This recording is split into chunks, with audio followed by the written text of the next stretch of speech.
ബഹുമാന്യനായ അധ്യക്ഷൻ admiral Harikumar sir, മാനനീയ ജില്ലാ സംഘചാലക് രാധാകൃഷ്ണൻജി, ആദരണീയരായ യുവതി യുവാക്കളെ, മറ്റ് ബഹുമാന്യരെ, നമസ്കാരം. സ്വാതന്ത്ര്യത്തിൻ്റെ 80 വർഷങ്ങൾ നാം പിന്നിട്ടിരിക്കുകയാണ്. ഈ ഒരു പശ്ചാത്തലത്തിലാണ് നാം ഇവിടെ ഒരുമിച്ച് ചേർന്നിരിക്കുന്നത്. ഒരു അഭിമാനിയായ ഭാരതീയൻ എന്ത് അറിയണം, എങ്ങനെ ചിന്തിക്കണം, എന്ത് ചെയ്യണം എന്നുള്ളത് അതിന് ഏറ്റവും അർഹനായ ആൾ തന്നെ, അല്ലെങ്കിൽ അദ്ദേഹത്തിൽ നിന്ന് തന്നെ നാം ശ്രമിച്ചു കഴിഞ്ഞു. 45 വർഷം ബഹുമാന്യനായ അഡ്മിറൽ ഹരികുമാർ സാർ ഈ നാടിനെ സേവിച്ചു. അദ്ദേഹത്തിൻ്റെ വാക്കുകളിൽ എല്ലാം ഈ ദിനത്തിൽ നാം മനസ്സിലാക്കേണ്ടതെല്ലാം അദ്ദേഹം പറഞ്ഞു കഴിഞ്ഞു. സത്യത്തിൽ അതിൽ കൂടുതലൊന്നും എനിക്ക് പറയാനില്ല. ഒരുപക്ഷെ നിങ്ങളുടെ സമയം അപഹരിക്കുകയാണോ എന്നും ചിന്തിക്കുകയാണ്. കാരണം ഇനിയും ചോദ്യങ്ങൾ ചോദിക്കാൻ, ഞാനൊരു കൗതുകത്തിൽ ചോദിക്കട്ടെ, ഇനിയും ചോദിക്കാൻ ആഗ്രഹിച്ചിരുന്ന ആൾക്കാരാരെ സമയം കിട്ടിയില്ല, പക്ഷെ ചോദ്യം ഉണ്ടായിരുന്നു. അങ്ങനെയുള്ള ആൾക്കാരൊക്കെ ഒന്ന് കൈയുയർത്താമോ? ഒരാളേ ഉള്ളൂ, ഇവിടെ ഉണ്ട്, പുറത്തല്ല, ഒരാളേ ഉള്ളൂ കൈയുയർത്തിയിട്ടുണ്ട്. 4 പേര് കൈയുയർത്തി. ഓക്കെ, എപ്പോഴെങ്കിലും അവസരം ഉണ്ടാക്കുമെന്ന് പറഞ്ഞിട്ടുണ്ട് വിഷ്ണു. അപ്പോൾ എപ്പോഴെങ്കിലും അതിനുള്ള അവസരം ഉണ്ടാക്കും. അപ്പം അങ്ങനെ നോക്കുമ്പോൾ ഞാൻ നിങ്ങളുടെ സമയം അപഹരിക്കുകയാണോ? എന്നിരുന്നാലും ഇങ്ങനൊരു വ്യവസ്ഥ ഇങ്ങനെ ചിന്തിച്ചതുകൊണ്ട്, ഞാനും ചില കാര്യങ്ങൾ പറയണം എന്ന് തീരുമാനിച്ചതുകൊണ്ട് ഞാൻ ചില ചിന്തകൾ നിങ്ങളുടെ മുമ്പിൽ അവതരിപ്പിക്കുക. നമ്മുടെ ആദരണീയനായ വിഷ്ണു, ശ്രീമാൻ വിഷ്ണു, അദ്ദേഹത്തിൻ്റെ സ്വാഗത പ്രസംഗത്തിൽ അദ്ദേഹം പറഞ്ഞു, നമുക്ക് ഈ സ്വാതന്ത്ര്യം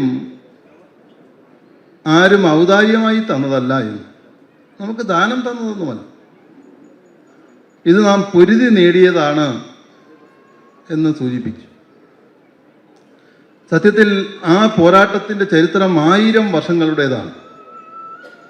അതറിയുമ്പോഴാണ് ഇന്നത്തെ ഈ ദിവസത്തിൻ്റെ പ്രാധാന്യം, അല്ലെങ്കിൽ ഇന്നലെയും ഇന്നത്തെയൊക്കെയുള്ള ഈ ദിവസങ്ങളുടെ പ്രാധാന്യം നാം അറിയുന്നത്. കേവലം ബ്രിട്ടീഷുകാർ മാത്രമല്ല, അതിനു മുമ്പ് എത്രയോ പേർ, അലക്സാണ്ടർ മുതൽ, ചിലർ സമ്പത്തിനെയാണ് ആഗ്രഹിച്ചതെങ്കിൽ ചിലർ നമ്മുടെ സംസ്കാരത്തെ ലക്ഷ്യമാക്കി, ഇവരെല്ലാം കൊള്ളക്കാരായിരുന്നു. ചിലർ സമ്പത്തും സംസ്കാരവും തകർക്കാൻ ശ്രമിച്ചു. അങ്ങനെ ഡച്ചുകാര്, ശകന്മാര്, ഹൂണന്മാര്, എത്രയോ പേര് നമ്മുടെ ഈ നാടിനെ ആക്രമിച്ചു. ചിലർ പറയും ഭാരതത്തിൽ ഒന്നും ഉണ്ടായിരുന്നില്ല എന്ന് ഒക്കെ പറയുന്ന ആൾക്കാരുണ്ട്. ഒരു സാമാന്യമായി ചിന്തിച്ചാൽ, ഒരു കുടിലിൽ ഒരു കള്ളൻ ഒരു തവണയെ കയറുള്ളൂ. ഒരു തവണ കയറിക്കഴിഞ്ഞാൽ അവിടെ അദ്ദേഹത്തിന് ബോധ്യപ്പെടും ഒന്നുമില്ല എന്ന്. ഇവരൊക്കെ വീണ്ടും വീണ്ടും ഈ ഭാരതത്തെ ആക്രമിച്ചത് എന്തുകൊണ്ട്? സമൃദ്ധമായിരുന്നു നമ്മുടെ ഭാരതം. നാനാരത്ന വസുന്ധര എന്ന് നമ്മുടെ ഭാരതത്തെ വിളിച്ചു. വൈദേശികർ വിളിച്ചതാണ്. സ്വർണ്ണക്കിളി എന്നാണ് നമ്മുടെ ഭാരതത്തിൻ്റെ പേരുണ്ടായിരുന്നത്. അത്രയും സമൃദ്ധമായ ഈ ഭാരതത്തെ കാലക്രമത്തിൽ പലർക്കും കീഴ്പ്പെടുത്താൻ കഴിഞ്ഞു. അത് ഇന്നത്തെ ചർച്ചാ അല്ലാത്തതുകൊണ്ട് ഞാൻ അതിലേക്ക് കടക്കുന്നില്ല. കാലക്രമത്തിൽ ഈ കൊള്ളക്കാർക്ക് നമ്മുടെ ഭാരതത്തെ കീഴ്പ്പെടുത്താൻ കഴിഞ്ഞു. അവർ കൊള്ളയടിച്ചു. പക്ഷെ ഓരോ തവണയും ധീരമായ ചെറുത്തുനിൽപ്പ് നമ്മുടെ ഭാരതത്തിൽ നമ്മുടെ പൂർവികന്മാർ നടത്തി. എത്രയോ സന്യാസി ശ്രേഷ്ഠന്മാർ, എത്രയോ രാജാക്കന്മാർ, വീരയോദ്ധാക്കന്മാർ, എത്രയോ അമ്മമാർ, വീരാങ്കനമാർ, മറ്റു രാജ്യങ്ങളിലൊന്നും ഇല്ലാത്തതുപോലുള്ള, നമ്മൾ ഒരുപക്ഷെ അറിയപ്പെടുന്നില്ല. കാരണം നമ്മുടെ ദീർഘകാലം ഭരിച്ച ബ്രിട്ടീഷുകാരൻ, അല്ലെങ്കിൽ അതിനുശേഷം വന്ന, നേരത്തെ സാർ സൂചിപ്പിച്ചതുപോലെ ആ പാത പിന്തുടർന്ന രാഷ്ട്രീയക്കാർ നമ്മുടെ നാടിൻ്റെ യഥാർത്ഥ ചരിത്രം നമ്മുടെ മുമ്പിൽ അവതരിപ്പിച്ചില്ല.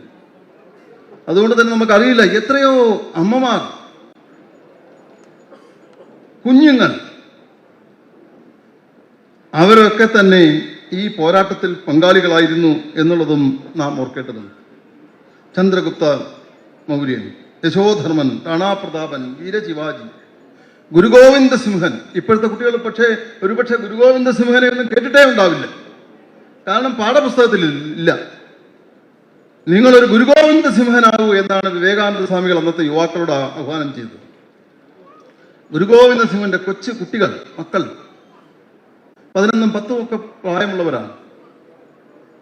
ഭഗത് സിംഗ്, രാജഗുരു, സുഖദേവ്, രാമപ്രസാദ് ബിസ്മിൽ. നിങ്ങൾ ഇങ്ങോട്ട് വന്ന സമയത്ത് അവിടെ അദ്ദേഹത്തിന്റെ വാക്കുകൾ, വലിയ മഹാനായ ഒരു കവി കൂടിയായിരുന്നു, ധീരനിൽ ധീരൻ, വിപ്ലവകാരികളുടെയൊക്കെ തന്നെ ആരാധ്യൻ രാമപ്രസാദ് ബിസ്മിൽ. നമ്മളിവിടെ പഠിച്ചിട്ടില്ല. നമ്മുടെ ഹിന്ദി പാഠപുസ്തകത്തിൽ 1-2 പാരഗ്രാഫുകൾ ചില പഠിച്ചിരിക്കും. മലയാളത്തിൽ നമ്മൾ പഠിച്ചിട്ടുണ്ടോ രാമപ്രസാദ് ബിസ്മിൽ ആരാണെന്ന്? ബ്രിട്ടീഷ് കാലം പോലും കിട്ടുകിട വിറപ്പിച്ച രാമപ്രസാദ് ബിസ്മിൽ, ബന്ദ ബൈരാഗി നമ്മൾ കേട്ടിട്ടില്ല. അങ്ങനെയൊക്കെയുള്ള ധീരപുരുഷന്മാരുടെ ജീവത്യാഗവും അവരുടെയൊക്കെ തന്നെ പോരാട്ടം കൊണ്ടാണ് നമുക്ക് സ്വാതന്ത്ര്യം ലഭിച്ചത് എന്ന് നാം ഈ തരുണത്തിൽ ഓർക്കേണ്ടതുണ്ട്. കവി പാടി, ചോര കൊണ്ടു തീർത്തൊരീ ഭാരതത്തിൻ സ്വാതന്ത്ര്യം, ചോരർ കൊണ്ടു പോയിടാതെ കാക്കണം നാം എപ്പോഴും എന്ന്. ചോര കൊണ്ട് നേടിയതാണ് ഈ സ്വാതന്ത്ര്യം. ചോരർ പല രൂപത്തിലാണ് ഈ ചോരർ അവതരിക്കുന്നത്. ചോരർ കൊണ്ട് പോയിടാതെ കാക്കണം നാം എപ്പോഴും, അത് നമ്മുടെ ദൗത്യമാണ്. ഇന്ന് അല്ലെങ്കിൽ നേരത്തെ സാർ സൂചിപ്പിച്ചതുപോലെ വരുന്ന തലം ഈ നിങ്ങളാണ്, ഇവിടെ ഇരിക്കുന്ന യുവത, അവരാണ് നാളെ ഭാരതത്തെ നയിക്കേണ്ടത്. നമ്മുടെ ഈ ഭാരതത്തിൻ്റെ സ്വാതന്ത്ര്യം ഒരർത്ഥത്തിലും ആരും കവർന്നുകൊണ്ട് പോകാതെ സൂക്ഷിക്കേണ്ട ഉത്തരവാദിത്വം നമുക്കാണ് എന്ന ബോധ്യം ഈ ദിവസം നമുക്ക് ഏവർക്കും ഉണ്ടാകണമെന്ന് ഒന്നുകൂടി ഓർമ്മിപ്പിക്കുകയാണ്. നമ്മുടെ ഈ ദേശം ഒരു പാവനമായ ദേശമാണ്, പവിത്രമായ ദേശമാണ്. ഇതുപോലുള്ളൊരു ദേശം ഈ അടുത്ത കാലത്ത് ഒരു റിട്ടയർ ചെയ്ത ഒരു ബിഷപ്പ്, അദ്ദേഹത്തിനോട് പത്രക്കാർ ചോദിച്ചു, യഥാർത്ഥത്തിൽ അവരുടെ സങ്കല്പത്തിൽ പുനർജന്മമൊന്നുമില്ല, പക്ഷെ അദ്ദേഹം അറിഞ്ഞോ അറിയാതെയോ അദ്ദേഹം പറഞ്ഞത്, ഇനിയൊരു ജന്മം എനിക്ക് ലഭിക്കുകയാണെങ്കിൽ ഈ ഭൂമിയിൽ തന്നെ ജനിക്കാൻ എനിക്ക് കഴിയണം എന്ന്. അത് അദ്ദേഹം അറിഞ്ഞോ അറിയാതെയോ എന്തായാലും അദ്ദേഹം അടുത്ത കാലത്ത് ഇന്റർവ്യൂവിൽ പറഞ്ഞത് ഒരു പക്ഷെ നിങ്ങളും ശ്രദ്ധിച്ചിരിക്കും. നമ്മുടെ നാട് പവിത്രമായ തപോഭൂമി, ത്യാഗഭൂമി, മോക്ഷഭൂമി, വീരപ്രസവിനി, അഭയവരദായിനി. അഭയം പ്രാപിച്ചവന്ന് ആരെയും നാം ഓടിച്ചു വിട്ടിട്ടില്ല. അങ്ങനെയൊക്കെയുള്ള പുകൾവറ്റ മഹാന്മാരിൽ മഹാന്മാർ ജനിച്ച മണ്ണാണിത്. ദേവന്മാർ പോലും പാടുന്നതായി പുരാണങ്ങളിൽ പറയുന്നു. ഇതൊന്നും RSS ഉണ്ടാക്കിയതോ BJP സർക്കാർ വന്നതിന് ശേഷം അവർ രചിച്ചതോ അല്ല. ഗായന്തി ദേവാ കിലഗീത ഗാനി ധന്യാസ്തുതേ ഭാരത ഭൂവിഭാഗേ സ്വർഗാപവർഗാസ്പദ ഹേതുഭൂതേ ഭവന്തി ഭൂയ പുരുഷാസുരസ്ത്വാത്. ദേവന്മാർ പോലും പാടുകയാണ്, ഈ സ്വർഗത്തിൻ്റെയും മോക്ഷത്തിൻ്റെയും കവാടമായി ഈ ഭാരതഭൂമിയിൽ ജനിച്ച ഈ ധന്യാത്മ അവർ എത്ര ധന്യരാണ് എന്ന് ദേവന്മാർ പോലും പാടുന്നതായി വിഷ്ണു പുരാണത്തിലൊക്കെ തന്നെ പറയുന്നതും നാം അറിയേണ്ടതുണ്ട്. സ്വാമി വിവേകാനന്ദൻ പറഞ്ഞു, എൻ്റെ ശൈശവത്തിൻ്റെ കളിത്തൊട്ടിലും എൻ്റെ യൗവനത്തിൻ്റെ നന്ദനോദ്യാനവും എൻ്റെ വാർദ്ധക്യത്തിൻ്റെ വാരണസിയും ഈ ഭാരതദേവി തന്നെയാണ് എന്ന് അദ്ദേഹം പറഞ്ഞു. വൈദേശികരുടെ അദ്ദേഹം പറഞ്ഞു, നിങ്ങൾ പച്ചലയും പച്ചമാംസവും തിന്ന് കഴിഞ്ഞിരുന്ന കാലഘട്ടത്തിൽ, അതായത് അവർ അഗ്നി ഉപയോഗിച്ച് പാകം ചെയ്യാൻ പഠിക്കാതിരുന്ന കാലഘട്ടത്തിൽ അദ്ദേഹം പറഞ്ഞു, ഞങ്ങൾ ഉജ്ജ്വലങ്ങളായ ദർശനത്തിന്റെ വ്യക്താക്കളായിരുന്നു. അദ്ദേഹത്തിന്റെ വാക്കുകളാണ്. അനേകം കാവ്യങ്ങൾ ഇവിടെ രചിക്കപ്പെട്ടു, അനേകം ശാസ്ത്രീയമായ കണ്ടുപിടുത്തങ്ങൾ ഇവിടെ ഉണ്ടായിക്കൊണ്ടിരുന്നു എന്ന് വൈദേശികരോട് നേരത്തെ അദ്ദേഹം 5000 വർഷത്തിന്റെ ചരിത്രം നമ്മുടെ മുമ്പിൽ പറഞ്ഞു. സ്വാമി വിവേകാനന്ദൻ വൈദേശികരോട് പറഞ്ഞു.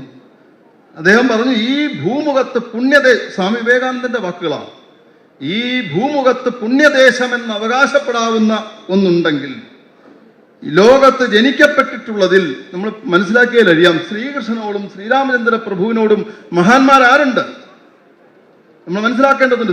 ഒരു പൂർണ്ണ പുരുഷനാണ് ശ്രീകൃഷ്ണ മഹാപ്രഭു. ശ്രീമാൻ ഓഷോ പറയുന്നത്, ഈ യുഗത്തിലെ അല്ല, അടുത്ത യുഗത്തിലെ ഹീറോയാണ് ശ്രീകൃഷ്ണൻ എന്ന് പറയുന്നു. ഇന്ന് വൈദേശിക രാഷ്ട്രങ്ങളിലുമൊക്കെ തന്നെ ശ്രീകൃഷ്ണ മഹാപ്രഭുവിന്റെ ആരാധകർ വർദ്ധിച്ചുകൊണ്ടിരിക്കുകയാണ്. വരുന്ന യുഗത്തിലെ ഹീറോ ശ്രീകൃഷ്ണനായിരിക്കും. എന്തായാലും അദ്ദേഹം പറയുകയാണ്, ഈ ഭൂമുഖത്ത് ജനിക്കപ്പെട്ടിട്ടുള്ളതിൽ മഹാന്മാർ ജനിച്ച ഒരു ദേശം എന്നുണ്ടെങ്കിൽ സർവരും അവരുടെ അടുത്ത് ശ്രദ്ധിക്കേണ്ടതാണ്. സർവരും അവരുടെ അവസാനത്തെ ലക്ഷ്യപൂർത്തിക്കായി എത്തേണ്ട ഒരിടമുണ്ടെങ്കിൽ, സ്വാമി വിവേകാനന്ദൻ പറയുകയാണ്, എത്തേണ്ട ഇവിടെ ഉണ്ടെങ്കിൽ അതെൻ്റെ ഭാരതം മാത്രമാണ് എന്ന് പറഞ്ഞിട്ടാണ് അദ്ദേഹം പറഞ്ഞത്, എൻ്റെ ശൈശവത്തിൻ്റെ കളിത്തൊട്ടിലും ഇതൊക്കെ ഇവിടെ തന്നെയാണെന്ന് പറഞ്ഞു. ഒരാൾ ചോദിച്ചു, അങ്ങ് ഈ വൈദേശിക രാഷ്ട്രത്തിൻ്റെ സുഖലോലുപതയിൽ നിൽക്കുമ്പോൾ അങ്ങയുടെ ഈ ദരിദ്രമായ ഭാരതത്തെക്കുറിച്ച് എന്താണ് ചിന്തിക്കുന്നത് എന്ന് വൈദേശികർ അദ്ദേഹത്തോട് ചോദിക്കുകയാണ്.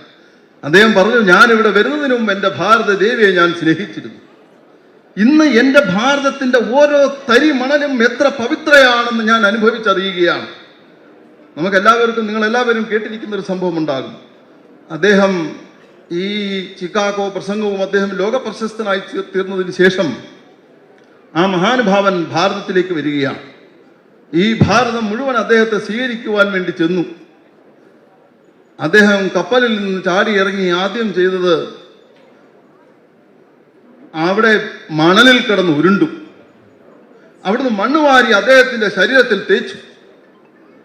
അവിടെ കൂടിയിരുന്ന ആൾക്കാർ അത്ഭുതപ്പെട്ടു. അവർ ചിന്തിച്ചു ഇദ്ദേഹത്തിന് ഈ കപ്പൽ യാത്രയിൽ, ദീർഘനാളത്തെ യാത്രയിൽ എന്തോ ചിത്രഭ്രമം സംഭവിച്ചുവോ, എന്താണ് സംഭവം? കുറച്ച് കഴിഞ്ഞതിന് ശേഷം ഒരാൾ ചെന്ന് ചോദിച്ചു എന്നാണ് ചരിത്രകാരൻ പറയുന്നത്, എന്താണ് സംഭവിച്ചത്, അങ്ങ് എന്താണ് ഈ കാണിക്കുന്നത് എന്ന് പറഞ്ഞു. ഞാൻ എൻ്റെ അമ്മയുടെ മടിത്തട്ടിൽ നിന്ന് ദീർഘകാലമായി അകന്നു നിൽക്കുകയായിരുന്നു. ഞാൻ എൻ്റെ അമ്മയുടെ സ്നേഹം ആവോളം ഒന്ന് അനുഭവിച്ചു കൊള്ളട്ടെ എന്ന് പറഞ്ഞിട്ട് അദ്ദേഹം വീണ്ടും ശരീരത്തിൽ ആ മണ്ണ് വാരി വിതറുന്നത് നാം ഒരുപക്ഷെ നിങ്ങൾ എല്ലാവരും വായിച്ചിരിക്കും. ഒരു മഹത്തായ ദർശനത്തിന്റെ വ്യക്താക്കളായിരുന്നു നമ്മൾ. നേരത്തെ ഇവിടെ എപ്പോഴും ആരോ സൂചിപ്പിച്ചു, ലോക സമസ്ത സുഖിനോ ഭവന്തു. ഇത് നമ്മുടെ പൂർവികന്മാർ, അവർ അതിൽ പരമൊരു സോഷ്യലിസം ഉണ്ട്. ഇന്ന് സോഷ്യലിസത്തെ കുറിച്ചൊക്കെ പറയുന്നു. ലോക മനുഷ്യ സുഖിനോ ഭവന്തു എന്നല്ല പറഞ്ഞത്, ലോക സമസ്ത സുഖിനോ ഭവന്തു. എത്ര വിശ്വം ഭവത്യേക നീടം.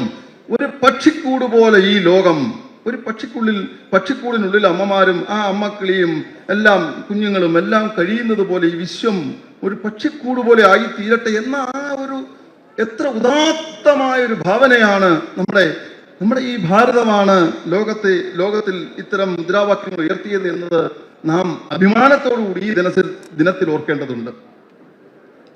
40-ലേറെ ദർശനങ്ങൾ ഞാൻ പഠിച്ചു എന്നാണ് ആനി ബസന്റ് പറഞ്ഞത്.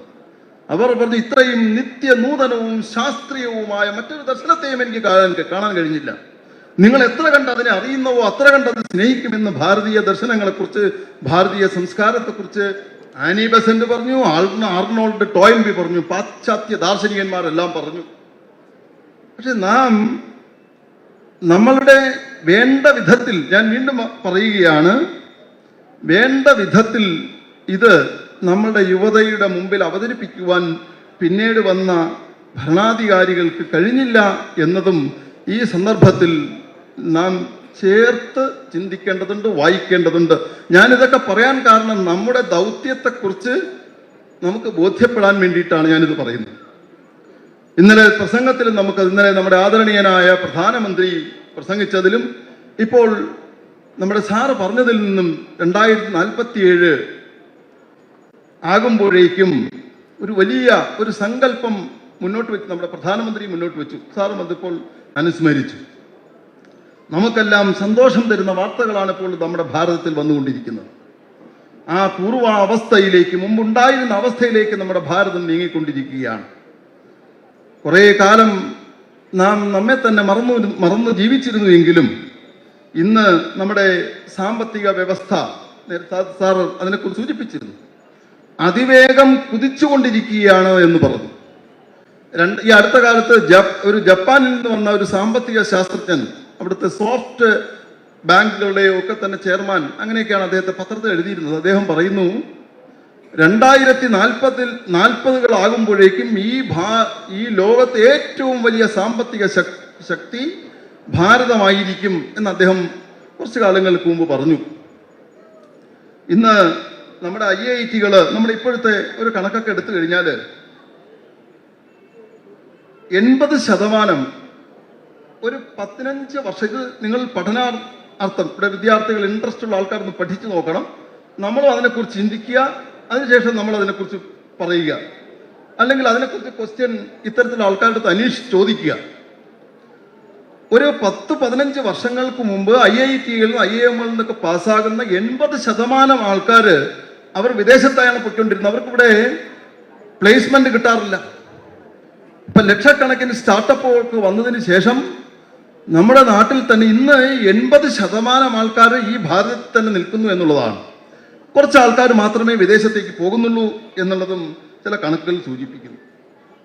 ഒരു 10-15 വർഷത്തിനുള്ളിൽ 13% ആൾക്കാർ, ചില്ലറയല്ല നമ്മൾ മനസ്സിലാക്കണം, 140 കോടി ജനങ്ങളുള്ള ഒരു രാജ്യത്ത് 13% ആൾക്കാർ ദാരിദ്ര്യരേഖയ്ക്ക് മുകളിൽ വന്നു എന്നുള്ള ഒരു വിഷനുള്ള ഭരണാധികാരികളും ഒക്കെ തന്നെ വരുമ്പോൾ നമ്മുടെ ഭാരതത്തിൽ വരുന്ന മാറ്റങ്ങളാണ് നാം മനസ്സിലാക്കേണ്ടത്.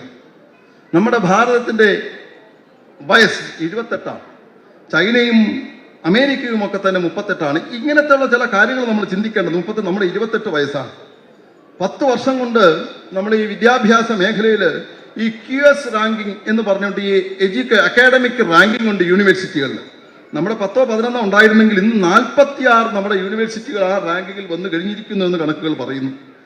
യൂണിവേഴ്സിറ്റികളുടെ സാമൂഹ്യമായ സംഭാവനകൾ നൽകുന്ന ഒരു ഗ്ലോബൽ ഇമ്പാക്റ്റ് റാങ്കിങ് ഉണ്ട്. അത് 13-ൽ 100 സ്ഥാപനങ്ങൾ, 100 എണ്ണം യൂണിവേഴ്സിറ്റികളും അതിൽ സ്ഥാനം നേടി എന്ന് അതിലെ പഠനങ്ങൾ പറയുന്നു. IIT-കൾ 16 എണ്ണമാണ് ഉണ്ടായിരുന്നെങ്കിൽ ഇന്ന് 23ലേക്ക് മാറി. IIM-കൾ 13-ൽ നിന്ന് 21ലേക്ക് മാറി. ഈ കുറച്ച് കാലങ്ങൾ കൊണ്ട് മെഡിക്കൽ കോളേജുകൾ 387-ൽ 780 എണ്ണത്തിലേക്ക് ജമ്പ് ചെയ്തു. 393 എണ്ണം വർദ്ധിച്ചു എന്ന് പറയുന്നു. നമ്മുടെ അതിലുമേറെ നമുക്ക് അഭിമാനകരമായി തോന്നുന്നത് തക്ഷശിലയും നളന്തയും ഒക്കെ തന്നെ പോലെ നമ്മുടെ യൂണിവേഴ്സിറ്റികളുടെ ക്യാമ്പസുകൾ മറ്റ് വിദേശ രാജ്യങ്ങളിൽ ഓപ്പൺ ചെയ്തിരിക്കുന്നു. അവരിവിടെയും വന്നിരിക്കുന്നു. പേരുകേട്ട പല യൂണിവേഴ്സിറ്റികളും, ഡൽഹി യൂണിവേഴ്സിറ്റി അബുദാബിയിലും, IIT മദ്രാസ് താൻസാനിയയിലും ഒക്കെ തന്നെ ക്യാമ്പസുകൾ ഓപ്പൺ ചെയ്തിരിക്കുന്നു.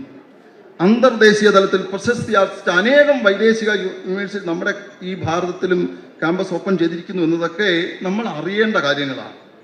ഇങ്ങനെ ഭാരതം ജമ്പ് ചെയ്തുകൊണ്ട് പോകുന്ന, അതിൽ അഭിമാനിക്കേണ്ട ഒരു സാഹചര്യത്തിലാണ് നാം മനസ്സിലാക്കേണ്ട ചില രാഷ്ട്രവിരുദ്ധ ശക്തികൾ, ദേശവിരുദ്ധ ശക്തികൾ, ഈ ഡീപ് സ്റ്റേറ്റ് എന്ന ഒരു വാക്ക് നിങ്ങൾ മനസ്സിലാക്കി വയ്ക്കുക. എപ്പോഴും അതിനെക്കുറിച്ച് ചിന്തിക്കുക. അന്താരാഷ്ട്ര ശക്തികളുണ്ട്. ഒരു ഉയർന്നു വരുന്ന ഒരു രാജ്യത്തെ ഇകഴ്ത്താൻ ഒരു വൻ ശക്തികളുണ്ട് ഇവിടെ. അവരുടെയൊക്കെ കുടുക്കിൽപ്പെട്ട് നമ്മുടെ ഈ രാജ്യത്ത് തന്നെ ഉള്ള രാഷ്ട്രീയ പ്രസ്ഥാനങ്ങൾ, ചില സന്നദ്ധ സംഘടനകൾ ഒക്കെ ഈ ഡീപ് സ്റ്റേറ്റിന്റെ ഉപകരണങ്ങളായി മാറുകയാണ്. നമ്മുടെ രാജ്യത്തെ ഇകഴ്ത്തുകയാണ്. നമ്മുടെ മാനബിന്ദുക്കളെ അവർ അപഹസിക്കുന്നു. അവർ ഇല്ലാ കഥകൾ മെനയുന്നു. ഇക്കൂട്ടരൊക്കെ മുമ്പ് കാലത്ത് പറഞ്ഞിരുന്നത് ആഗസ്റ്റ് 15 നമുക്ക് സ്വാതന്ത്ര്യമൊന്നും കിട്ടിയില്ല എന്നൊക്കെ പറഞ്ഞിരുന്ന ആൾക്കാരാണ്. അതും അവർ ആപത്ത് 15 എന്നാണ് പറഞ്ഞിരുന്നത്. ആഗസ്റ്റ് 15 ആപത്ത് 15 എന്നാ അവർ കുറെ കാലങ്ങൾക്ക് മുമ്പ് ഈ മാർക്സിസ്റ്റ് പാർട്ടിയും ഒക്കെ തന്നെ പറഞ്ഞിരുന്നത്. കൂടുതൽ രാഷ്ട്രീയം അധികമൊന്നും പറയേണ്ട വേദിയല്ല, എന്നിരുന്നാലും ഞാൻ സൂചിപ്പിക്കുക. സുഭാഷ് ചന്ദ്രബോസ് ഒരു ഭാരതീയനെ സംബന്ധിച്ചൊരു ഐക്കണാണ്. ജപ്പാൻകാരുടെ കാൽ നക്കി എന്ന് പറഞ്ഞ് കുറെ കാലങ്ങൾക്ക് മുമ്പ് സുഭാഷ് ചന്ദ്രബോസിനെയാണ് അപഹസിച്ചിരുന്നത്. ഈ കൂട്ടരുടെ ചെയ്തികൾ നമ്മൾ മനസ്സിലാക്കണം. അവർ ജയനിയിലൊക്കെ അവർ വിളിച്ച മുദ്രാവാക്യം നമ്മൾ പറയണം. അഫ്സൽ, നീ മരിച്ചിട്ടില്ല, ഞങ്ങളിലൂടെ ജീവിക്കുന്നു, നിന്റെ സ്വപ്നങ്ങൾ ഞങ്ങൾ യാഥാർത്ഥ്യമാക്കും എന്ന് മുദ്രാവാക്യം വിളിച്ചു. അവന്റെ സ്വപ്നം എന്തായിരുന്നു എന്ന് ചോദിച്ചാൽ പാർലമെന്റ് അരാജകത്വം ഉണ്ടാക്കുക. അവിടെ BJP-കാരനോ കോൺഗ്രസ്സുകാരനോ മാർക്സിസ്റ്റുകാരനോ എല്ലാവരും ഉണ്ട്. ആ പാർലമെന്റ് ബോംബ് വെച്ച് തകർക്കാൻ വന്ന അഫ്സലിന്റെ സ്വപ്നം യാഥാർത്ഥ്യമാക്കും എന്ന് ഈ അവരുടെ കുടുക്കിൽപ്പെട്ട ആൾക്കാർ മുദ്രാവാക്യം മുഴക്കിയത് ഒന്നും നാം മറന്നുകൂടാ എന്നത് ഈ സന്ദർഭത്തിൽ ഓർമ്മിപ്പിക്കും. നമ്മുടെ മാനബന്ധുക്കളെല്ലാം അവർ അപഹസിക്കുകയാണ്. ഇത് രാമായണ കാലമാണ്. ഒരു അഭിമാനത്തോടു കൂടി ഒരു രാമായണം വായിക്കാൻ ഒരു യുവാവിനെ ഒരു പെൺകുട്ടിക്ക് തോന്നാത്ത വിധം സത്യത്തിൽ എത്ര കഥാപാത്രങ്ങളാണ് അതിലുള്ളത്. ശരിയായി രാമായണത്തെ ഒന്ന് വായിച്ചു കഴിഞ്ഞാൽ ഒരൊറ്റ കഥാപാത്രത്തെ കുറിച്ച് പറയുകയാണ്. 3 പേര് തപസ് ചെയ്തു: രാവണൻ, വിഭീഷണൻ, കുംഭകർണൻ. അവരുടെ തപസ്സും അവർ ഈശ്വരനോട് ആവശ്യപ്പെട്ടതും ഏതൊരു കാലഘട്ടത്തിലാണ്. ഇന്ന് ശാസ്ത്രം തന്നെ പറയുന്ന 6000 വർഷങ്ങൾക്ക് മുമ്പ് എല്ലാവരും സമ്മതിക്കുന്നു. അതിലേറെയുണ്ട് എന്ന അഭിപ്രായക്കാരൻ. വിഭീഷണൻ പറയുകയാണ്, അസുരകുലജാതനാണെങ്കിലും അദ്ദേഹം പറയുകയാണ്, വിഭീഷണൻ ചോദിക്കുകയാണ്, മറ്റവരുടെ തപസ് അവിടെ നിൽക്കട്ടെ. വിഭീഷണൻ ഈശ്വരനോട് ആവശ്യപ്പെടുന്നു: ഭഗവാനെ, എനിക്കൊന്നും വേണ്ട, എനിക്ക് ഏതൊരു സാഹചര്യത്തിലും സത്യത്തിന്റെ പക്ഷത്ത്, ധർമ്മത്തിന്റെ പക്ഷത്ത് നിൽക്കാൻ സാധിക്കണം. അതിൽ കുറഞ്ഞ എന്റെ മനസ്സ് വിചലിതമാകരുത്. വിഭീഷണൻ ഏതൊരു കാലഘട്ടത്തിലാണെന്ന് ആലോചിക്കണം. ഇന്ന് എത്രയും പ്രസക്തമല്ലേ അത്? ഒരു അനുജനോടുള്ള സംഭാഷണം. സ്ഥിരോത്സാഹത്തിന്റെ പ്രതീകമായ ഹനുമൽ ദേവൻ എത്രയോ കാര്യങ്ങൾ പക്ഷെ ഈ രാമായണത്തെയൊക്കെ തന്നെ അപഹസിക്കുന്നു. നമ്മുടെ യുവത അതിലൊക്കെ പെട്ടുപോകുന്നു. അതൊക്കെ വീര സവർക്കർ, വിപ്ലവകാരികളുടെ രാജകുമാരൻ, അദ്ദേഹത്തിന്റെ മുദ്രാവാക്യങ്ങൾ എഴുതി വെച്ചിരിക്കുന്നു.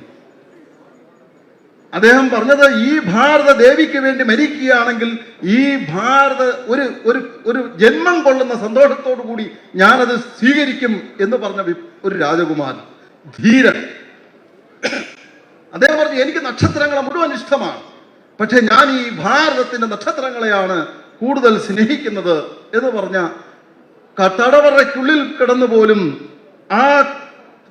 അദ്ദേഹത്തിന്റെ കൈവിലങ്ങുകളിലുള്ള ആണികളെ അത് എഴുത്താണിയാക്കി ചുവരുകളിൽ കാവ്യം രചിച്ച ഒരു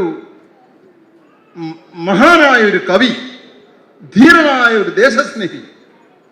രാജ്യം ആദരിച്ചു. ഭാരതരത്ന, കോൺഗ്രസ് സർക്കാരാണ് ഭാരതരത്ന കൊടുത്ത് ആദരിച്ച മഹാനുഭാവൻ. ഇന്ന് ശ്രീമതി ഇന്ദിരാഗാന്ധി സ്റ്റാമ്പ് ഇഷ്യൂ ചെയ്തു.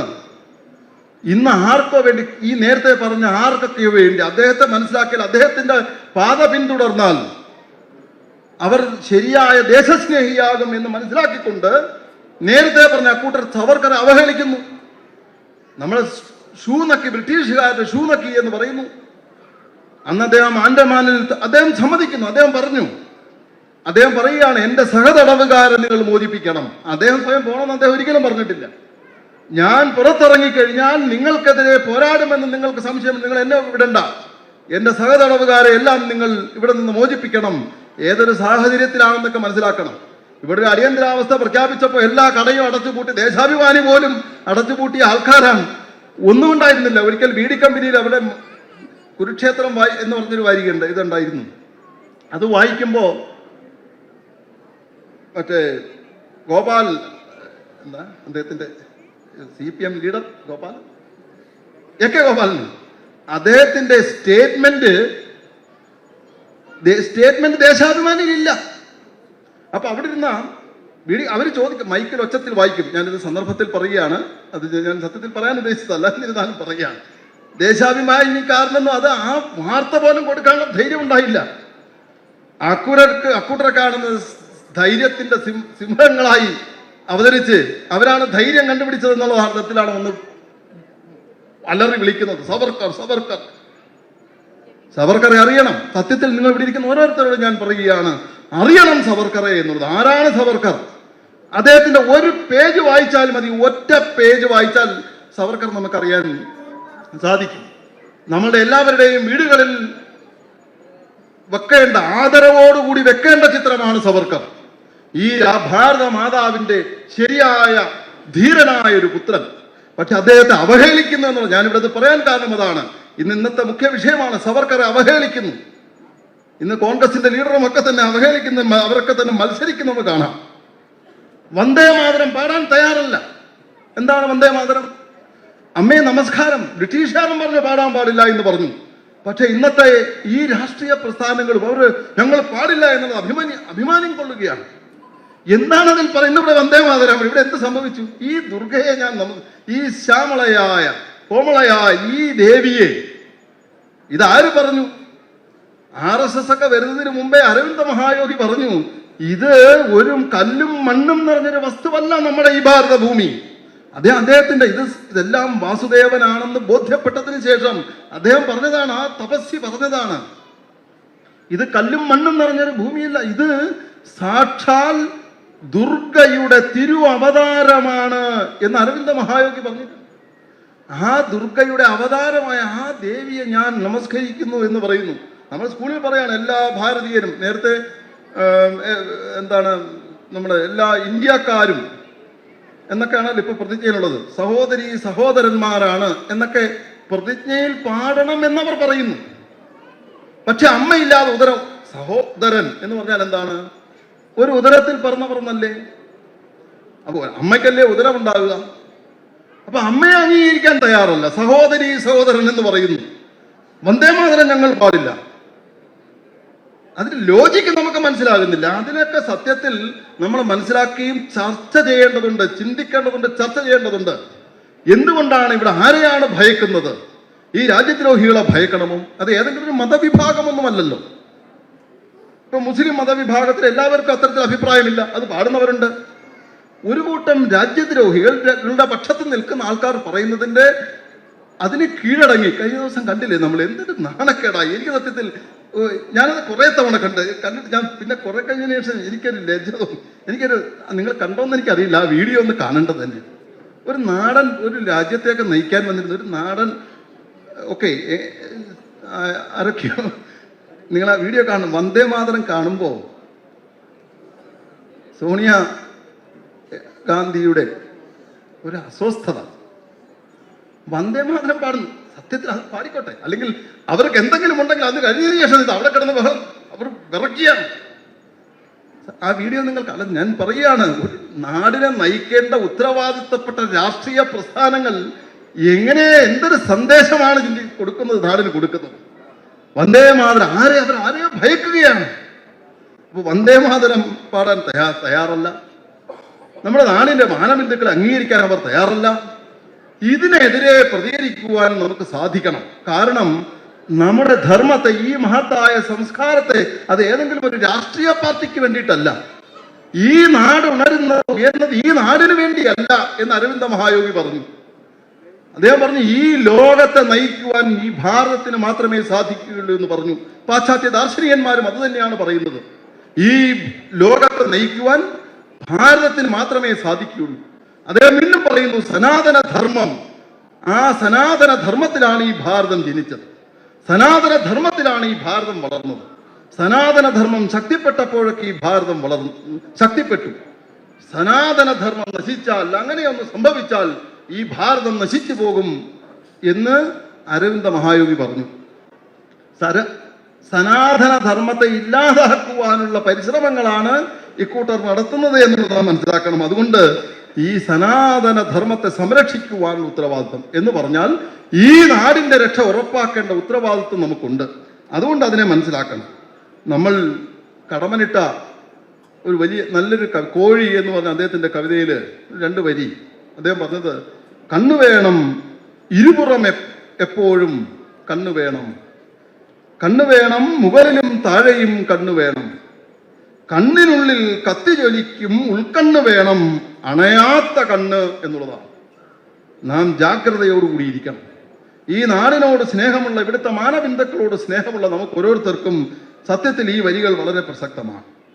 നമ്മുടെ ഈ നാടിൻ്റെ യശസ് ഉയരുന്നതിനായി നാം പരിശ്രമിക്കണം. ശ്രീ വിവേകാനന്ദ സ്വാമികളുടെ അദ്ദേഹത്തിന്റെ അവസാന സന്ദർഭത്തിൽ പത്രക്കാർ ചോദിച്ചു, അങ്ങയുടെ ഏറ്റവും വലിയ ആഗ്രഹം എന്താണ് എന്ന് ചോദിച്ചു. അദ്ദേഹം പറഞ്ഞു, എനിക്ക് ഒരേ ഒരു ആഗ്രഹമേ ഉള്ളൂ. അദ്ദേഹം പറഞ്ഞു, എൻ്റെ ഈ ഭാരത ദേവിയുടെ മുമ്പിൽ ഒരിക്കൽ കൂടി ലോകരാഷ്ട്രങ്ങൾ തലകുനിക്കുന്നത് എനിക്ക് കാണാൻ കഴിയാം. അതിൽ കുറഞ്ഞ ഒരാഗ്രഹവും എനിക്കില്ല, നിങ്ങളുടെ ആഗ്രഹവും അതായിരിക്കട്ടെ എന്ന് അദ്ദേഹം പറഞ്ഞു. നമ്മുടെ ഓരോരുത്തരുടെയും ആഗ്രഹം അതായിരിക്കണം. ഈ സന്ദർഭത്തിൽപ്പെട്ട 1-2 കാര്യങ്ങളോട് ഞാനൊന്ന് സൂചിപ്പിക്കാൻ ആഗ്രഹിക്കുന്നു. ഒന്ന്, ഒരു ഡിജിറ്റൽ ഡിസിപ്ലിൻ. അത് ഇന്നത്തെ കാലഘട്ടത്തിൽ നമുക്കെല്ലാം ഏറ്റവും അത്യാവശ്യമായ ഒരു കാര്യമാണെന്ന് തോന്നുന്നു. നമ്മളെല്ലാവരും ഇന്ന് മൊബൈലിലാണ്, അല്ലെങ്കിൽ സോഷ്യൽ മീഡിയയിലും പല രംഗത്ത്. ഇത് ഞാൻ ഫോർവേഡ് ചെയ്യുന്നത് കൊണ്ട്, അല്ലെങ്കിൽ ഇത് ഞാൻ അയക്കുന്നത് കൊണ്ട് എന്ത് ഗുണമാണ് എനിക്കുള്ളത്, നാട്ടുകാർക്കുള്ളത് എന്ന് ചിന്തിക്കേണ്ട ആവശ്യമുണ്ട്. സോഷ്യൽ മീഡിയ നമ്മുടെ രാജ്യത്തിൻ്റെ ഇന്ന് വർത്തമാനകാലത്തിൽ 1-2 കാര്യങ്ങളോട് ഞാൻ എൻ്റെ ചിന്തയിൽ വന്ന കാര്യങ്ങൾ ഞാൻ സൂചിപ്പിക്കുകയാണ്. അതുപോലെ തന്നെ ഒരു ഫിനാൻഷ്യൽ ഡിസിപ്ലിൻ. ഇന്ന് നമ്മുടെ രാജ്യം നേരത്തെ പറഞ്ഞു സാമ്പത്തികമായി വളരെ ഉണർന്നു പോകും. പക്ഷേ ഫിനാൻഷ്യൽ ഡിസിപ്ലിൻ ഇല്ലാത്തതുകൊണ്ട് എത്രയോ കുടുംബങ്ങൾ നശിച്ചു പോകുന്നത് നാം കാണുന്നു. ഒരു ആർഭാടമായ ജീവിതത്തിലേക്ക് പോകുന്നത് കൊണ്ട് ഈ വിഷയങ്ങൾ നമ്മുടെ കുടുംബത്തിൽ ചർച്ച ചെയ്യാൻ ആവശ്യമില്ലാത്ത പ്രഷർ അച്ഛനും അമ്മയ്ക്കും കുട്ടികൾ കൊടുക്കുന്നു. ഇത് ചർച്ച ചെയ്യേണ്ട വിഷയമാണ്. ഏത് മൊബൈൽ എപ്പോൾ ഉപയോഗിക്കണം, ഏത് ഡ്രസ്സ്, എത്ര ഡ്രസ്സ് വേണം, ഏത് തരത്തിലുള്ള ചെരുപ്പ് വേണം, ഏത് തരത്തിലുള്ള പേന വേണം, ഏത് തരത്തിലുള്ള കാര്യങ്ങളായിരിക്കണം, എൻ്റെ ബാഗിന് ഏത് തരത്തിലാകാം, എൻ്റെ കുടുംബത്തിൻ്റെ സാമ്പത്തിക സ്ഥിതിക്ക് അനുസരിച്ച് എത്രയാകാം എന്നുള്ളതിനെ സംബന്ധിച്ചൊക്കെയുള്ള ചർച്ചകൾ നമുക്കുണ്ടാകേണ്ടതുണ്ട്. കുഞ്ഞുങ്ങളെ അവബോധം കുഞ്ഞുങ്ങളിൽ ഉണ്ടാക്കിയെടുക്കേണ്ടതുണ്ട്. ഇന്നത്തെ യുവാക്കൾക്ക് സഹജീവികളോട്, അത് പട്ടികളോട് മാത്രം ആയിക്കൂടാന്നേ ഉള്ളൂ. പട്ടികളോട് കുറച്ച് കൂടുതൽ സ്നേഹം കാണിക്കുന്നുണ്ട്. പക്ഷേ സഹജീവികളോടെല്ലാം ഒരു സ്നേഹം, അത് വൃക്ഷലതാദികളോടും എല്ലാം സ്നേഹം. നമ്മൾ നേരത്തെ പറഞ്ഞില്ലേ, ലോക സമസ്ത സുഖിനോ ഭവന്തു എന്ന് ആഹ്വാനം ചെയ്ത നാട്ടിൽ ആ സംസ്കാരം നിലനിർത്താൻ സഹജീവി മനുഷ്യരോടും പട്ടികളോട് മാത്രമല്ല. കഴിഞ്ഞ ദിവസം എൻ്റെ അടുത്തൊരു അമ്മ പറഞ്ഞത്, അവൾക്ക് ആ പട്ടി ഉള്ളത് കൊണ്ട് ഞങ്ങൾ രക്ഷപ്പെട്ടു എന്നുള്ളതാണ്. ഒരു കുട്ടിയുടെ പെരുമാറ്റത്തെക്കുറിച്ച് പറഞ്ഞതാണ്. ആ പട്ടി വീട്ടിലുള്ളത് കൊണ്ട് പട്ടിയോട് സ്നേഹം കാണും, ഞങ്ങളോടൊന്നും ഒട്ടും സ്നേഹമില്ല എന്നും പറഞ്ഞു. അപ്പോൾ മനുഷ്യരോട് ഉൾപ്പെടെ ഒരു സ്നേഹം. ഈ വിഷയം ഇന്ന് ഒരു സാമൂഹ്യമായ ഒരു ദുരന്തം ആവുന്ന വിഷയങ്ങളാണ്. അതൊന്നും ചർച്ച ചെയ്യേണ്ടതായിട്ടുണ്ട്. ലഹരിക്കെതിരെ നമുക്ക് ഓരോരുത്തർക്കും ചിലത് ചെയ്യാനുണ്ട്. നാം പ്രതീക്ഷിക്കുന്നതിനപ്പുറത്തേക്ക് എത്തപ്പെട്ടിരിക്കുന്നു നമ്മുടെ യുവത, വിശേഷിച്ചും സ്കൂൾ കുട്ടികൾ പോലും കീഴ്പ്പെട്ടു പോയിരിക്കുന്നു. ഒരു നാടിനോട് ഉത്തരവാദിത്വമുള്ള നമുക്ക് ഒരു വ്യക്തി എന്ന നിലയ്ക്കും നമ്മുടെ കുടുംബത്തിനും ചിലത് ചെയ്യാനുണ്ട് എന്നുള്ളത് ഈ സന്ദർഭത്തിൽ വലിയ വലിയ വിഷയങ്ങളാണ്. ഞാൻ സൂചിപ്പിച്ചു പോകുന്നു എന്ന് മാത്രം. അതിനെക്കുറിച്ച് ചർച്ച ചെയ്യേണ്ടതായിട്ടുണ്ട്. മുംബൈയിലും ഡൽഹിയിലും അവിടെ ഇവിടെയൊക്കെയാണ്, പഞ്ചാബിൽ നിന്നൊക്കെ നമ്മൾ ഒരു കാലത്ത് പറഞ്ഞിരുന്നു. അല്ല, നമ്മുടെ വീട്ടുമുറ്റത്തുണ്ട്. കുറച്ചൊരു ജാഗ്രത ആ കാര്യത്തിൽ നാം എല്ലാവരും പുലർത്തേണ്ടതുണ്ട്. അഴിമതി ഭരണകർത്താക്കളൊക്കെ, പക്ഷേ പല ഉദ്യോഗസ്ഥരും ഒക്കെ തന്നെ നാണം കെട്ട അഴിമതിയുടെ കഥകൾ നമുക്ക് എല്ലായിടത്തും കേൾക്കേണ്ടി വരുന്നു. നമ്മളുടെ കണ്ണ് അവിടെയും ഉണ്ടായിരിക്കണം. രാജ്യവിരുദ്ധ പ്രവണതകൾ എവിടെയൊക്കെ ഉണ്ടോ, അത് ഏതെങ്കിലും സൈന്യത്തിനോ പോലീസിനോ മാത്രം ഉത്തരവാദിത്വമല്ലാതെ ഒരു പൗരൻ എന്ന നിലയ്ക്ക് നമ്മുടെ എല്ലാവരുടെയും ഉത്തരവാദിത്വമാണ്. ഇവിടുത്തെ യുവാക്കൾ എന്ന നിലയ്ക്ക് ഞാൻ വീണ്ടും ഓർമ്മിപ്പിക്കുകയാണ്, സാമാന്യമായി നമുക്കെല്ലാവർക്കും അത്തരത്തിൽ ഒരു ജാഗ്രത ഈ രാജ്യത്തിന്റെ രക്ഷ ഉറപ്പാക്കുന്ന കാര്യത്തിൽ നമുക്കുണ്ടാകണം എന്നുള്ളതാണ്. ഈ നാടിന്റെ അഭിമാനം ഉയരത്തക്ക തരത്തിലായിരിക്കണം. ഇവിടെയാണെങ്കിലും വിദേശത്താണെങ്കിലും നമ്മുടെ പെരുമാറ്റം എന്നുള്ളത് നമ്മളുടെ കൂട്ടുകാരോടും ഒക്കെ തന്നെ അഭ്യർത്ഥിക്കേണ്ടതുണ്ട്. അതുമൊക്കെ ഈ സന്ദർഭത്തിൽ നാം ചിന്തിക്കേണ്ടതാണ്. എന്തായാലും നമുക്ക് ഏറെ ഉത്തരവാദിത്വമുണ്ട്. നമ്മുടെ നാട് ഉണർന്നുകൊണ്ടിരിക്കുകയാണ്. ഒരു ചെറിയ സംഭവം കൂടി പറഞ്ഞ് ഞാൻ എൻ്റെ പ്രഭാഷണം അവസാനിപ്പിക്കുകയാണ്. അത് സുഭാഷ് ചന്ദ്രബോസിന്റെ ജീവിതത്തിലുള്ളതാണ്. ഇവിടെ ചെറിയ കുഞ്ഞുങ്ങൾ കൂടി ഇരിക്കുന്നത് കൊണ്ട് അവർക്കായി പറയുകയാണ്. അവർക്കായും നമുക്കും ചിന്തിക്കണം, അവരും കൂടുതൽ ചിന്തിക്കുക. സുഭാഷ് ചന്ദ്രബോസ് അദ്ദേഹം വലിയ ധനിക കുടുംബത്തിൽ ജനിച്ച ആളാണ്. അദ്ദേഹത്തിന്റെ സ്കൂളിലേക്ക് ദീനാനുകമ്പ കൂടുതലുള്ള ആളായിരുന്നു സുഭാഷ് ചന്ദ്രബോസ്. അദ്ദേഹത്തിന്റെ സ്കൂളിലേക്ക് അദ്ദേഹം പോകുമ്പോൾ ഒരിക്കൽ അമ്മയോട് പറഞ്ഞു, എനിക്ക് ഒരു ഭക്ഷണപ്പൊതി അധികം തരണം എന്ന് പറഞ്ഞു എന്നാണ് പറയുന്നത്. അമ്മ ചോദിച്ചു, നിന്റെ ഏത് കൂട്ടുകാരന് കൊടുക്കാനാണ്? കൂട്ടുകാരനൊന്നുമല്ല, എൻ്റെ സ്കൂളിന്റെ മുമ്പിലിരിക്കുന്ന ഒരു അമ്മയ്ക്ക് കൊടുക്കാനാണ് എന്ന് പറഞ്ഞു. അങ്ങനെ ഭക്ഷണപ്പൊതിയുമായി സുഭാഷ് ചന്ദ്രബോസ് പോകുമായിരുന്നു എന്നാണ്. ഒരു ദിവസം അവിടെ വലിയ വെള്ളപ്പൊക്കമുണ്ടായി. ആ കട്ടക് പ്രദേശത്ത് കുറേ ദിവസങ്ങൾ സ്കൂളൊക്കെ അടഞ്ഞു കിടന്നു. പിന്നീട് സ്കൂളൊക്കെ തുറന്ന സമയത്ത് സുഭാഷ് ചന്ദ്രബോസ് ഈ ഭക്ഷണപ്പൊതിയുമായിട്ടൊക്കെ അവിടെ എത്തിയപ്പോൾ അദ്ദേഹം നിരാശനാക്കി. അവിടെ ഇരുന്ന അമ്മയെ അവിടെ കാണാനില്ല, അമ്മ ഇരുന്ന ആ വൃക്ഷവും ഒന്നും അവിടെ കാണാനില്ല. അദ്ദേഹം വളരെ ദുഃഖിതനായി. അവിടെ നിന്ന് കൂടിയിരുന്ന ആൾക്കാരിൽ നിന്ന് മനസ്സിലാക്കി ഈ ഇതില് ആ അമ്മയും ഒക്കെ ഒഴുകിപ്പോയി എന്ന് മനസ്സിലാക്കി. തിരിച്ചുപോയി. അദ്ദേഹം വീട്ടിൽ പോയി പറഞ്ഞു, ഞാൻ ഇനി സ്കൂളിൽ പോകില്ല എന്ന് പറഞ്ഞു. വളരെ രോഷത്തോടുകൂടി അദ്ദേഹം പോയി അദ്ദേഹത്തിന്റെ റൂമിൽ വാതിലൊക്കെ അടച്ച് അവിടെ ഇരുന്നു. കുറെ കഴിഞ്ഞതിന് ശേഷം അമ്മ അടുത്തെന്ന് ചോദിച്ചു, എന്താ മോനെ നീ സ്കൂളിൽ പോകാത്തത്? ഇനി പോയില്ല എന്ന് പറയാൻ കാരണം എന്താണ് എന്ന് ചോദിച്ചു. അപ്പൊ കുട്ടി ഈ സംഭവങ്ങളൊക്കെ വിവരിച്ചു പറഞ്ഞു. അപ്പൊ അമ്മ പറഞ്ഞു, മോനെ, നമ്മുടെ ഈ നാട് സമൃദ്ധമായൊരു നാടായിരുന്നു. ഇവിടെ ഇങ്ങനെയുള്ള അമ്മമാരൊന്നും ഉണ്ടായിരുന്നില്ല, അങ്ങനെ ഭിക്ഷക്കാരൊന്നും ഉണ്ടായിരുന്നില്ല. ഈ ബ്രിട്ടീഷുകാരൻ ഇവിടെ വന്നു, അവൻ നമ്മുടെ നാടിനെ കൊള്ളയടിച്ചു, നമ്മുടെ നാടിന്റെ സമ്പത്ത് മുഴുവൻ കൊള്ളയടിച്ചുകൊണ്ട് പോയി. നമ്മുടെ നാട് ദരിദ്രമായി. നിനക്ക് ആ അമ്മയോട് സ്നേഹമുണ്ടോ? ഈ ഒരമ്മയല്ല, ആയിരക്കണക്കിന് അമ്മമാരെ നിനക്ക് വീണ്ടും സഞ്ചരിച്ചാൽ കാണാൻ സാധിക്കും. നിനക്ക് യഥാർത്ഥത്തിൽ ആ അമ്മയോട് സ്നേഹമുണ്ടെങ്കിൽ നീ പഠിക്കണം, നീ ഉയർന്ന വിദ്യാഭ്യാസം നേടണം, നീ ജനങ്ങളെ സംഘടിപ്പിക്കണം, ഈ ബ്രിട്ടീഷുകാരെ ഇവിടുന്ന് ഓടിക്കണം എന്ന് പറഞ്ഞു. സുഭാഷ് ചന്ദ്രബോസ് കരഞ്ഞുകൊണ്ടിരുന്ന മുഖത്ത് അദ്ദേഹം തല ഉയർത്തി, ചെറിയ കുട്ടി ആ തല ഉയർത്തി നോക്കി. അദ്ദേഹത്തിന് അത് ബോധ്യപ്പെട്ടു. അതിനുശേഷം എന്താണ് സംഭവിച്ചത് നമുക്കറിയാം. അദ്ദേഹം പഠിച്ചു, ഉയർന്ന വിദ്യാഭ്യാസം നേടി, സാധാരണ ജനങ്ങളെ സംഘടിപ്പിച്ചു, ചെറിയ ഈ സെൽഫ് ഹെൽപ്പ് ഗ്രൂപ്പുകൾ ഉണ്ടാക്കി, ബാങ്ക് തുടങ്ങി, സൈന്യത്തെ ഉണ്ടാക്കി. അദ്ദേഹം ചെയ്ത പരാക്രമങ്ങൾ ചെറുതല്ല, വേണ്ട വിധത്തിൽ നാം മനസ്സിലാക്കിയിട്ടില്ലെങ്കിൽ. ഞാൻ ഈ കഥ ഇപ്പോൾ പറയാൻ കാരണം, ഈ സംഭവം പറയാൻ കാരണം, നമുക്ക് ഓരോരുത്തർക്കും പഠിക്കുന്നവർ കൂടുതൽ പഠിക്കുക, വിദ്യാഭ്യാസം നേടുക. നമുക്കെല്ലാം ഈ നാടിനായി ചെയ്യുവാനുണ്ട്. അതനുസരിച്ച് നമ്മുടെ ഉത്തരവാദിത്വം മനസ്സിലാക്കിക്കൊണ്ട് ഇന്ന് ബ്രിട്ടീഷുകാരൻ ഇവിടെ ഇല്ല. പക്ഷേ നേരെ കൊളോണിയൽ മനസ്സുള്ള ബ്രിട്ടീഷുകാരൻ, ഇവിടുത്തെ അവർ ആഗ്രഹിച്ച കുറെ ബ്രിട്ടീഷുകാരൻ ഇവിടെ ഉണ്ട്. ഭാരതീയനായിരിക്കും, ജന്മം കൊണ്ടും രൂപം കൊണ്ടും ഒക്കെ ഭാരതീയനാണെങ്കിലും ആ ബ്രിട്ടീഷ് മനോഭാവത്തോടു കൂടിയുള്ളവർ ഇവിടെ ഉണ്ട്. ഈ ഡീപ് സ്റ്റേറ്റുകാരനുണ്ട്, ഈ നാടിനെ ഇകഴ്ത്താൻ പരിശ്രമിക്കുന്നവരുണ്ട്. അവരിൽ നിന്നൊക്കെ ഈ നാടിനെ രക്ഷിക്കാൻ നമുക്കും ഒരു ദൃഢപ്രതിജ്ഞ എടുക്കാം. നിശ്ചയമായും ഭാരത ദേവിയുടെ കൃപ നമ്മുടെ മേൽ എപ്പോഴും ചൊരിഞ്ഞുകൊണ്ടിരിക്കും. അതിനായി ഈശ്വരന്റെ കൃപയും ഉണ്ടാകട്ടെ എന്ന് പ്രാർത്ഥന നിർത്തുന്നു. നമസ്കാരം.